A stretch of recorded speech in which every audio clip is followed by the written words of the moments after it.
deux types d'aînés, au moins, enfin, il y a deux catégories d'aînés.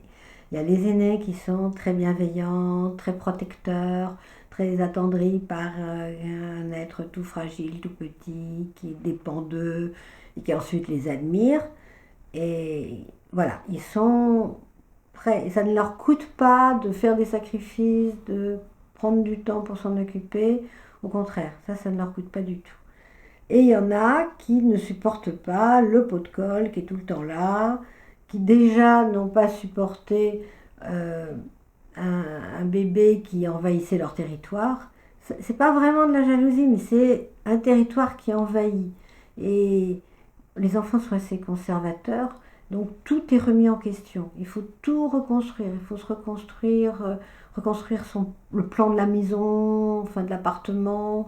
Il y a des bouleversements, il y a le mode de vie des parents a changé. Et ça les agace. Et alors, quand le petit commence à marcher, à abîmer les jouets, alors il passe des heures à faire une construction avec un Lego, et le petit arrive et hop, il envoie tout promener. Ça les rend hystériques, ça les met hors d'eux. Et ils n'ont pas la patience et la bienveillance d'autres. Et chaque fois qu'on dit raconte ça, on les comprend, hein, finalement. On se dit que oui, c'est agaçant, on se met à leur place. Et après, euh, voilà, on a ces deux-là, et pour les parents, c'est un petit peu difficile. Tout dépend de la différence d'âge.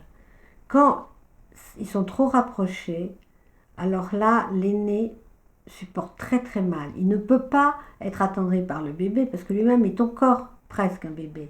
S'il a moins de 2 ans de différence, c'est vraiment l'envahisseur, et il a tout à fait inconsciemment, tout à fait envie de se débarrasser de ce gêneur.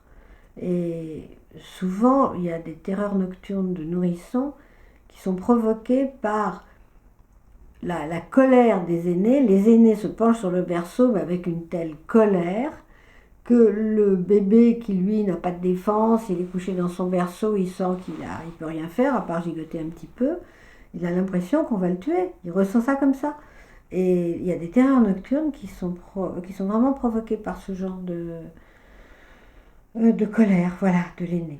Alors, on a le bienveillant et on a celui-là, mais tout dépend de la différence d'âge. Plus ils sont grands, plus ils sont bienveillants et attendris et protecteurs. Et moins il y a d'écart d'âge, et plus c'est problématique.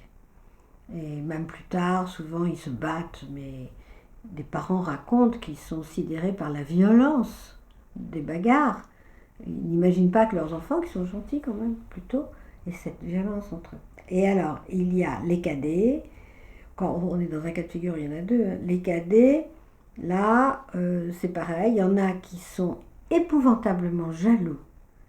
Et même ça persiste à l'âge adulte, hein. Le cadet qui est jaloux de son aîné, ça persiste. On voit des gens âgés qui se disputent, enfin deux frères, deux sœurs qui se disputent de façon surprenante. On ne comprend pas comment des gens rassis, pondérés, intelligents, pleins d'humour, tout d'un coup basculent comme ça et peuvent se bagarrer.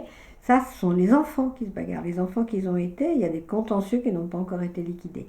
Et ça, c'est vraiment les cadets qui sont jaloux. Et il y a des cadets qui sont complètement admiratifs. C'est vraiment une question de nature. De bonne nature, une nature un peu plus tourmentée. Et les cadets qui sont admiratifs, mais alors ils sont pot de colle. Ils font tout comme l'aîné, ils font tout comme ils veulent faire exactement la même chose, ils limitent, bien sûr ils n'y arrivent pas. Et ils ne comprennent pas que c'est parce ils sont plus petits. Alors, j'ai pas dit qu'il y a les aînés qui sont assez exaspérés. Ils ont beau jeu de traiter le cadet de nul. Et ils ne s'en privent pas. Donc, dès que le cadet ouvre la bouche, on le traite d'imbécile, de nul, de crétin, qui ne sait rien. Total, le cadet se met à bégayer. Il y a des bégaiements qui sont provoqués par ça. Ou alors, il n'arrive pas à respirer et il prend son élan pour parler. Quand il parle à toute vitesse, on ne comprend rien parce que enfin il a eu le moment, il a la faille pour pouvoir parler. Là, il a vu qu'il pouvait parler. Mais d'avoir été traité de nul, d'imbécile pendant toute son enfance, ça marque. Même si plus tard, reconstitue, il a de lui une bonne image, quand même il est marqué par ces paroles qu'il peut entendre toujours, qui peuvent le bloquer un petit peu, pour peu qu'on lui fasse des reproches, on continue. Il entend à nouveau son frère qui dit bah, tu es nul, tu vaux rien.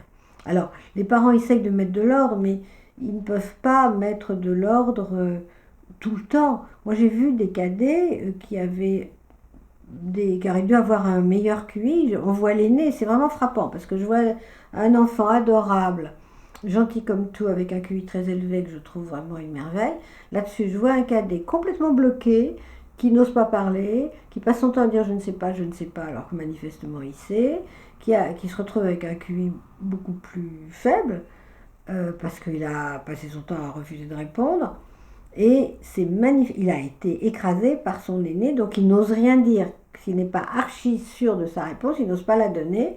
Il préfère dire je ne sais pas, tout ça dans un état de détresse et de panique intérieure, de déroute intérieure.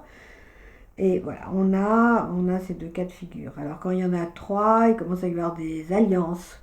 Alors ça peut être les deux filles contre le garçon, les deux garçons contre la fille, ou les deux aînés contre le petit, ou les deux plus jeunes. Enfin, à trois, il y a toujours deux contre un. Enfin, pas toujours, mais c'est souvent deux contre un. Et puis ça varie. Alors là, c'est un autre cas de figure qui est moins spécifique.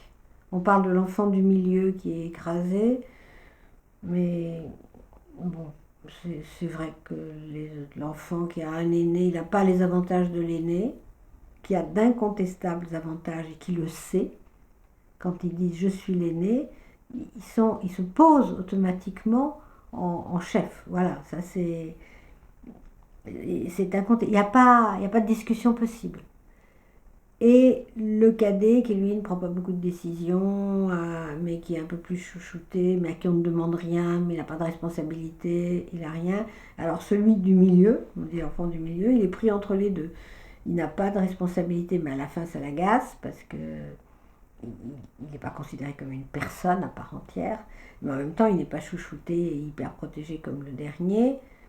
Voilà, alors ça demande une diplomatie de la part des parents extraordinaire. Alors ce qu'il y a, les parents qui eux-mêmes ont eu une certaine place dans la fratrie, ils se projettent, ils protègent les aînés, ceux qui ont été aînés protègent les aînés, ceux qui ont été cadets protègent les cadets. Alors les enfants disent ça n'est pas juste. C'est vraiment des subtils dosages.